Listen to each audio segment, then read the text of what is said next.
of course he calls me out now. He's a coward. He probably thinks, oh, you know, has Conor looking at 147, 150 in 4 years? You know, he weren't calling me out for the past 2 years, was he? Where's he been? You know, while I've been vocal and actively chasing that fight. It's cowardly, but you know he can get it next, and he'll get a better version of me. I mean, I done what I needed to do in there tonight. I ran out on 6 weeks' notice, a weight I haven't made in 4 years. All right, boxing fans, things are still heating up between Ryan Garcia and Conor Benn for a future fight, knowing Conor Benn is that #1 contender to fight for Ryan Garcia's WBC at 147 pounds.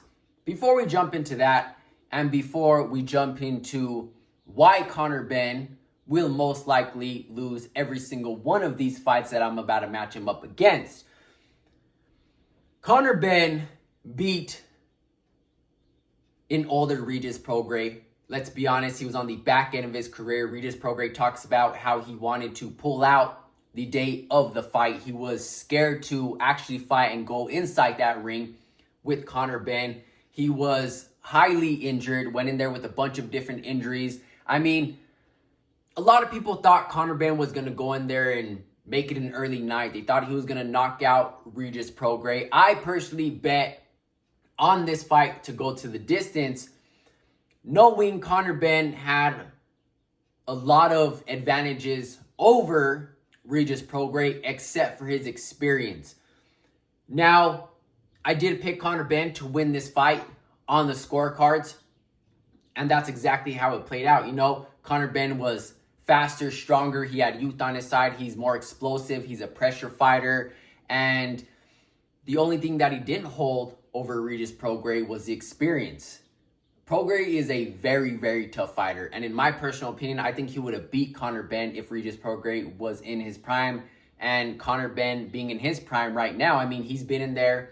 Regis has been in there with Josh Taylor. He's been in there with Devin Haney. He had a rough fight with Jojo Diaz. I mean, Regis Prograis has heart, and for having a late start in this boxing game, I mean, he has had a hell of a career. So, I mean, if Conor Benn couldn't get past that version of Regis Prograis on his way out, literally he retired after that fight. He was banged up. He went into this fight with injuries. Once again, he was going to pull out the day of the fight, and Conor Benn couldn't put him away with his power, with his explosiveness, like with the youth on his side. He had all the cards to get it done, and he could not get it done. I mean, what happens when Conor Benn stacks up against someone like Ryan Garcia, Rolly Romero, Devin Haney, Shakur Stevenson, and he's even putting himself at a much more disadvantage if he fights these guys at 147 pounds. And I talked about this in my breakdown between Conor Benn and Regis Prograis. Conor Benn has not made 147 pounds in quite some time. He was building muscle. He was gaining weight against Chris Eubank.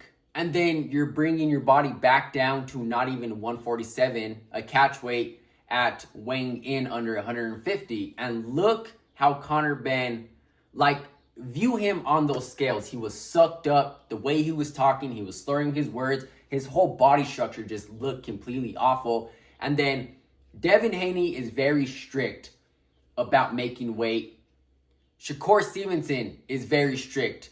And it's still a 50-50 if he's going to move up to 147. He already said he's going to put a rehydration clause on Conor Benn if they make that fight happen, because Conor Benn put a rehydration clause on Chris Eubank.